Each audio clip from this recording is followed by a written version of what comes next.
long should it take to get over a relationship? How long is the right amount of time to take to get over a relationship? It seems that some people like to take, I don't know if like is the right word, but some people can take Choose. 6 months or 12 months. Some people can take 6 or 12 years. Some people can take 6 or 12 weeks. Some people seem to be able to take 6 or 12 hours. How does that work, Mike? And how are people able to do this? What methods do you use? How do you deal with this? Yeah, it's the first thing that came to mind here was different experiences of different people. So, in our last podcast, I think it was the last one, we were having a discussion around Chantel, and I know that she has the ability to move very quickly between romantic partners. She makes her mind up, she gets the lesson, she integrates it, bang, she's on to the next one within days. Beautiful. Love it. Yeah, it's brutal and fast and efficient, and she doesn't waste any time. So if I was to pull that experience apart, my question would be, and this is where I always learn from the masters, I'm like, what is she doing? How can she do that? And I also understand that there's a nuance between male and female, not necessarily masculine and feminine, but male and female. So women tend to appear to move on faster, but that's because I think they actually leave the relationship before they physically leave. Mm. Yeah, they prepare. It's like that. Their feminine nature of them is to harvest and gather all the berries and the nuts and the seeds for the home.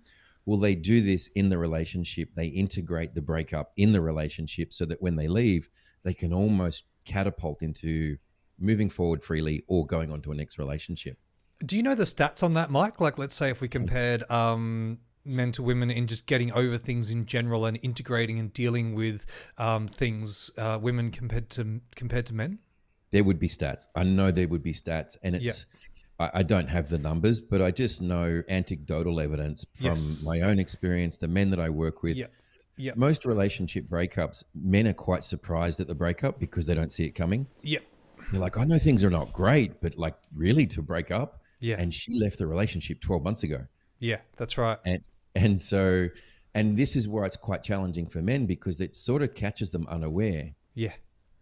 But I don't know the exact numbers. No, Yeah, unfortunately. 100%. I would say, with my experience, that it's the men seem to have a longer period, more consistently across the board with, especially with breakups in relationships. And then I also break down and look at it like, okay, why? Why to do that? Why does this happen? Is it men that are not aware? Are they not in tune? Are they ignorant? Are they Yeah, choosing not to see what's in front of them? yeah, Or are they not connected to their body and they're all in their head? yeah. All are applicable. I just wrote down the lesson and the integration. I feel like you might have hit the nail on the head there in saying the integration, because, that integration of the experience and the process, as opposed to being caught up in the story, let's say maybe the victim of the Mm. experience, and how could this happen to me and I didn't see this coming, as opposed to this has happened for a reason, and what have I learned, and looking at that side of things. So when you first came up with the question, that was my first download that came Mm, through. It's mm, like, this is the integration period. So if we drew a parallel with, say, plant medicine, yeah, and let's say you and I, we went on a plant medicine journey. We went and did ayahuasca as an example. And you could have, we both sit in the same ceremony. We both finish at the same time. And you come out as one version of it. And you're like, oh my God, I saw this. I got that. And you go about integrating that and bringing that into your reality. yeah, I could go into it like I'm still holding on to the, oh my God, I just spent 12 hours throwing up. I shit myself. I did all the other things.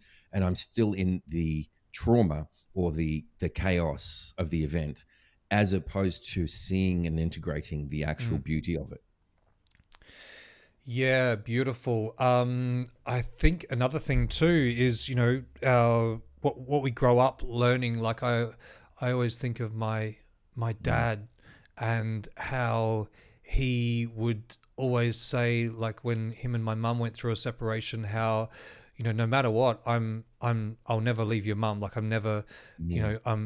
till death and do us part, and all those sorts of things. And that's beautiful, and I really see that beauty in that. But then when the relationship ended and things went a bit belly up, the trauma that he I'll just say chose to put himself through along that journey, is, I don't think it needed to kind of be that way, but for him, I guess it did. And that was the learning in that. Who am I to judge? But there was a solid 10, 12, 15-year period there that he sat in that pretty Mm. consistently across the board. Yeah. And at what point do you draw the line and, maybe do the work, or how do you go about navigating that? Yeah. I see that as well. My mum did the same thing. Really similar experience. And I think it comes down to, like all things, our childhood patterning is the stories that we were told in our formative years, which forms our view of the world. And when someone challenges that view of the world, we hold on to it even tighter because that's our identity. Mm. But it must be this way. And when we believe that and we label something, we lose all of our potential and all other perspectives, and we lose our power to it. Yeah. So I have to hold this worldview, otherwise my identity will crash. And I think my mum, was a death till death do us part, and that message was embedded into me deeply. Yeah. And so I also suffer with that same fate, Yeah. not as it's a diminished version of my mum, but it's still a story that I have to. Because if I remove myself from this story, that means I'm removing myself from my family, Mm. which is the one place I can feel safe to be loved. And all of a sudden, that's me having to go without love, which is why we hold on to our stories so much, Yeah. because it will separate us from our parents. Yeah, 100%. And I love flipping that around um, I will do my best to love you till death do us part. However, if you ever choose to not want to be with me any longer, I will still do my best to love you and support you in your journey. Mm, I think that's part of the missing ingredient. I always said, if I ever get married in a church or something one day, I'd have to add that little bit into the vow, because it's my authentic truth that, if you choose that you don't want to be with me anymore, I'm going to love you. I'm going to mm, love you, and I'm going to do my best to support you. And I think that's, shedding that light on that shadow is really important, to be in that. Like if someone wants to end that relationship, the quicker you can come back to love and support of that, mm, um, can really have an incredibly positive impact on the outcome of how that relationship continues in the future. Not saying that that's easy to do necessarily, but that's what, again, Chantel had taught me when I did my mm. studies with her, was how to move that energy through breath, sound, and movement, Yes. pretty quickly and efficiently, to then be able to come back to the let's say the perpetrator, with love, and not see her as a perpetrator, but see her as, this is your journey, and my truth is that I really want you to do and experience everything you've ever wished for in this lifetime. And if that is no longer being with me as your beloved, I really want to step up and do everything I can to support you. Yeah. Yeah. I learned that from you. That Mm. was something I adopted in my last relationship. I remember exactly where I was sitting. I remember we were probably on a call very similar to this. And I remember that lesson. And it was one of the most beautiful gifts that have been given to me. And it was by you, in no matter what someone's choice is, can I do my best to help them get there? Yeah. If that's the beloved, if your choice is to leave, can I love you in the leaving? Can Yeah. I uncouple in a really healthy and conscious way? And look, it's just, it's not me anymore. And I want you to be happy. That's the most important thing. And that was really beautiful. That changed a lot for me, because I was very much till death do us part until that point. And it was to my death do us part, because I was dying in the process of holding under something that was already dead. Mm. And so when you unraveled that for me, it was very much a gift that you gave to me and my beloved at the time, who was leaving. Yeah. It was really beautiful, and it changed a lot for me. Just that simple paradigm shift, and we've had a number of conversations since that time around, breakups and things like that, and what does it take. And I think coming back to that integration piece is crucial.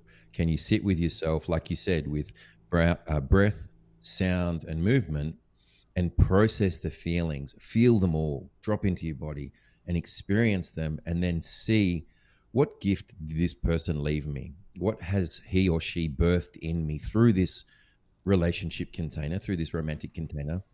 And if I can unpack the gift, I can see them as my greatest ally as opposed to adversary. Yeah. Definitely. And we're not saying that this is necessarily easy to do this either, right? And I'm not saying that you're not going to fail time and time and time again. But as you develop a practice, a routine, let's say, and a practice to, I'm doing the thing that I do again, and I'm Mm, losing my shit and projecting it onto someone else. I don't have mm, myself, to mm, even creating boundaries in that situation to clearly voice that and say, hey, I've got these things coming up for me right now. My truth is I really don't want to project this onto you, and I'm feeling like I don't have the capacity to hold that space right now. I'm losing myself in this. Do you mind if I take a day or a week or however long I need to go and move some energy, because I really want to come back to you to the best of my ability with love and support you, but I can't do that right now. mm, And presencing that, that power of shedding that light on that darkness, and then maybe you go out and spend 3 days punching the dirt and screaming at trees or mm, whatever. But what a beautiful place to do that in nature or wherever it might be for you, to move that, to then come back again by shedding that light on that darkness and presencing all those feelings, that aggression, those crazy thoughts of, well, that happened and that happened, and then, well, what if I'd done this differently, and that, we'll do all that stuff, mm, get it out of you, feel it, mm, get out of the mind if you can, or be in the mind, to get out of the mind, to move that energy, breath, sound, and movement, and see what comes out beyond the words. Because mm, beyond the words, we've spoken about this in other podcasts, but that thing of a hundred different ways to say I love you, from saying mm. it from a place of love to a place of fear to a place of anger to a place of jealousy and all those things. For those that didn't hear that, like something like, but I love you, compared to, but I love you, I Mm, love you. There's a very different energy with those same mm. three words. So yeah, it's a journey. Yeah. I'm going to extract something that you said then is I'm losing myself. Yeah. And that's really important because when we have two whole individuals who are perfect, whole, and complete and know that they are, that I don't need anything from you and you don't need anything from me, Yeah. when this uncoupling happens, it's like, well, you're not taking anything from me, not a life source or force for me. I actually have my own, and I have everything that I need within me. But when we feel or we lose ourselves, when we become incomplete and we're reliant, one, it's codependent. And when that person leaves, it's like the heartbeat leaving. And how dare you? How could you? This is everything to me. You're killing me in this process, which are the words that come out, right? Yeah. They're all the unconscious words. And so what I love about what you just shared, Dan, is that can we catch that we've lost ourselves in Mm. this moment, step away, breath, sound, and movement, regather, regain, come back to wholeness, and then come back to the situation from a place of wholeness of like, you know what, I'm already complete. And you were complimenting me, but you're no longer doing that. And can I love you and let you go? Yeah. Yeah, and just knowing that that's okay, and I feel like this word of normal, it's normal to for this to be your life's work. Like you never quite nail it. You're never going to get it. You're never going to be a master of this. The amount of times in sessions I've had people say things like, "Wow, you're just such a master of this," and I'm like, "I'm so not. I fuck it up all the time, all the time, you know." But that's how I learn, and I have what I do have is the ability to see myself. Ideally, to do my let's say not the ability. Let's say I'm committed to seeing through the haze of my own ego or my own shit to do the work to constantly come back to doing the work, to put myself in those thought processes to, Mm, hey, could I have gone about that in a better way? Am I in trigger? What do I need to do to move through that? Maybe it's time I politely ask to, or politely share what I'm feeling and say something like I just said before. I think I need to go and process some things for a bit, mm, and and just I love that idea of shedding light on the fact that I think I need to process. That in itself is a huge achievement for someone often, and it's a beautiful buffer to. I think of mm, like Eckhart Tolle. I think of the power of now, mm, and I think about that incredible text, and being able to integrate that ability to be in the now, and how much of a practice that is for mm, me and a lot of other people that I love and respect. that commitment to that practice of doing the things to come back into the now. And at Mm. first, when you say read that book, a lot of people, it takes them months even maybe to go back and maybe have a second read of it, and then a few more things land and they're like, yeah, like, and then maybe they're able to process things and look back on something that happened, maybe that they don't resonate 100% with their behavior, maybe 48 hours later, and then maybe it's 24 hours later they do something, they're like, oh, I did that thing again yesterday that I don't like it really when I do. And then 6 hours later, and slowly the integration time becomes ideally to the point where you can get it in real time, where you can catch yourself. But for a lot of people, they have no interest in that journey either, and that's Mm. okay. I remember once my dad saying something to me like, why do you do this stuff? Like, what, isn't that Mm. just like heaps of energy to, like, why don't you just go and, like, whatever? And it's like, well, yeah, I can't not, like, there's too much magic in these thought processes to not do it. I'm kind of like, how can you not do it? But I'm also like, that's okay. I don't need you to do it, or I want you to do you. But is it possible that, those sorts of things? They say ignorance is bliss. So until you've gone down that first rabbit hole, it is quite blissful. But Yeah, then you can go back once you have explored that realm. that's right. Yeah. Yeah. So I think there's 2 points I'd love to cover off. First one was a short one. I also think it comes down to someone's epigenetic profile. You Okay. know, so I'm a diplomat, so I like to be slow and steady and short and really make sure and really know and have all the information. And someone who's a sensor can process very fast and very quickly because they've sensed and felt everything as it's live and as it's processing. Mm.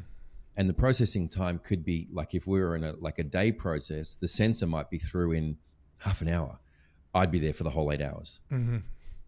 And so those epigenetic profiles could come into play with decision making Yeah. as well as childhood and whatnot. But stepping outside of that, what would be some of these practices that you mentioned? What would you suggest, or what's your go-to? Yeah, it's I guess it's different every time, but I think just the main practice, I think, is doing our best to keep our hearts open Mm. to all the possibilities. This thing of, truth and illusion, like, it's so easy to get caught in a truth. No, you did this because of that, and that's how it is.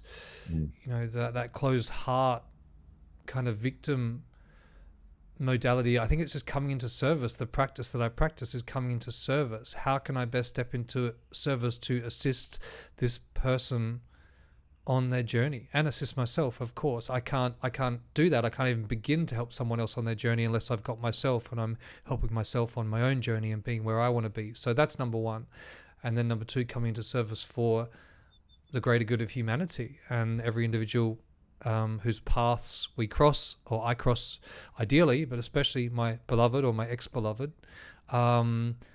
It always blows me away, that thing from love to hate too. Like, how can you go from being so deeply in Yeah, love with someone to hating them? Like, like to, that. like that. Like, that's what? Like, what? I don't understand that. And that's okay. We don't need to understand that. I think I definitely heard it summed up once, that's that difference between a love-based relationship and a lust-based relationship. Makes sense. That landed with me. But yeah, that process, to answer your question, I think just doing my best to keep my heart open Mm. to. Oh man, there's so many things. It's, the people I hang out with, the texts that I listen to, the work that I choose to do, the courses, the music, man, the music, the playing music and having that outlet. But when the shit hits the fan, definitely, breath, sound, and movement is a go to, and Yeah, doing my best not to project my shit onto others. yeah. That's me. I'm What's yours? Yeah. Yeah, for the same. For the when the shit hits the fan, I've got like this protocol. It's like, in case of emergency, break glass. For me, depending on the severity of it for me, and if I could really feel it, I'll step away. And the first thing is I would remove any anger, because anger is the protective mechanism for any of the emotions. It Yep. helps shield myself. So I release the anger. And then my next steps would be breath and sound. If that's still not working, I'll do an ice bath. And if that's still not working, I lay on my shiitake mat. Mm. Have you got one of those, or use one of those? I think I don't have one, but what is that again? It's the It's little. It's a little mat. It's about a meter long Yep. and I don't know, whatever wide. And it's got Little dots, lots of right? Little. little acupuncture points. Yeah, I used to And have one years ago. I use it daily. Okay.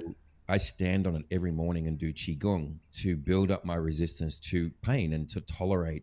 So when I'm on this mat, I'll be in a qigong position, which is it's a stance which is quite tiring, and all of my pressure is going from my feet on this mat, and it's like hundreds of little acupressure points in my feet.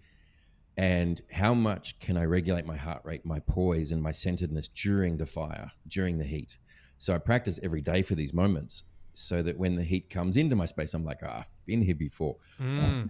Drop into my Mm. stand. But the shiitake mat, when I lay on it on my back and I have it on the back of my head and my neck, which is really quite painful, you have no choice to be other than being present, because if Yep. you're not, you experience all the pain. But when you can surrender to the initial pain, it's the most blissful state I've ever been in, is laying on these bed of nails. It's incredible. So that's my practice. And what that does is, it in that moment, if I've tried all the other modalities, everything just goes Mm. into a centered space, and I really drop in, and then I can walk out of that room and be completely like, what event? There was no event. I'm good. There's no charge. Mm-hmm. But I've done all the things. I've done all the things.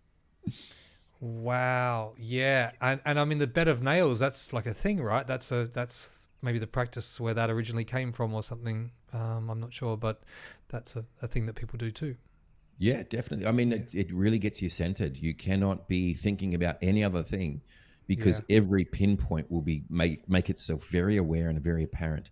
But when Wow. you can just breathe into it and surrender and drop into it, and actually push your weight into it and Mm. submit to that, Mm. it's almost like submitting to a higher power. And uh, then there's this pressure point from all of the pins, which keep pressure points in the body, which help you unravel and unwind, and all the stress and the tension Mm. unwinds. It's quite incredible. Wow.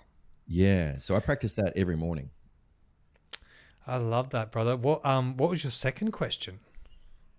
That was the first one, was around the practices. What were the practices? Yep. And the first one was around the epigenetics, which I Okay. already, yeah, so I already shared that. Yeah. So, can you tell me a bit more about that? Because I don't know that world so much. What's that world? I'm not au fait with much outside my own profile. Okay. I know that there's activators, there's guardians, there's a sensor, there is a diplomat, which is myself. Hmm. And each one of these profiles is based on my genetic imprint. Okay. And so Yep. my genetic profile, my DNA, my bone length, my bone width, all of these things, Wow. it takes into consideration. And I might move on the scale based on my weight gain or weight loss, or a Hmm. whole myriad of things. And what that will tell me is where I'm headed in life. Yep. And so for my type of profile, there's a certain type of foods that I should eat. There's a certain work rhythm that I should move to. Hmm. So for me to get up in the morning and crush a really high intensity workout will produce so much cortisol in my body that I won't be able to process the cortisol for the rest of the day. Okay. Whereas if I start my day in meditation or in rest or in flow, and do my heavier workouts later on in the day, I can manage that cortisol much better, and I'll be much more Wow. efficient. Yeah, Interesting. it's quite amazing. And before I actually got into it, um, I dropped all my routines and said, I'm going to go intuitively. What intuitively would I want to do? And what I intuitively went with was exactly what my profile said I should do. Wow. So when you go back to what feels good, Mm. then that will always, you don't have to read the signs, and your body knows. Yeah. So, in summary, to the answer to this question that we began this podcast as, the right amount of time is really whatever you choose, right? Like, are you a bad person for getting over a separation in 3 hours? Are Mm. you a, you know, whatever judgment, whatever type of person for taking 10 years to get over a relationship? No, it's, do what you need to do.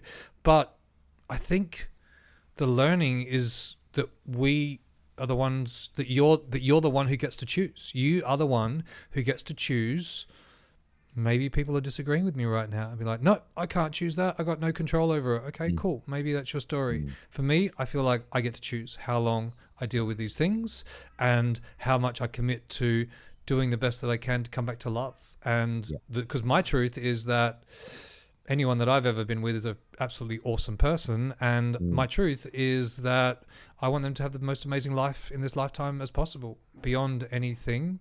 Um, you know, that's my truth. Yeah. Yeah, I agree. I think it's a choice. Your willingness to sit with your level of darkness and the depth that you sit with that darkness will determine. So let's call that your winter. And when you go into this, oh, I've just broken up with someone and I've just had a perceived loss. Well, that's the perceived loss that I'm unconscious to the gain in this present moment. And the depth that I'm willing to go into that winter, like how Mm, deep can I go? How will, how much can I really learn from this and fully embody this winter, this breakup period? Will determine the length of your summer and your spring. yeah. And so by delaying it and slowly doing it, you're dragging out the winter potentially unnecessarily, Mm-hmm. which is delaying and probably minimizing the length and the benefits of your summer that's about to come through. Mm, So, yeah, I think it's a choice. Sometimes we like, misery loves company. So we like sort of wallowing in and bind that. yeah. That's addictive sometimes, that self loathing, self pity. Yeah. Um, and also depending on the relationship, I just thought of that. Depending on the relationship and what occurred in that relationship, you could be replacing one addiction with another addiction. Mm-hmm. So the push pull of one relationship that you just left or were, forced to leave, you're now replacing that with the misery, which is the same actual dopamine release. Mm-hmm. So there's many factors in it, but either way, it's a choice, I Mm. believe. Yes. I love that. I love that, man. Thank you so much for sharing, Mike. I will see you for another podcast next week. I wish you an incredible week ahead. Love you, brother. Love you, brother. Thank you.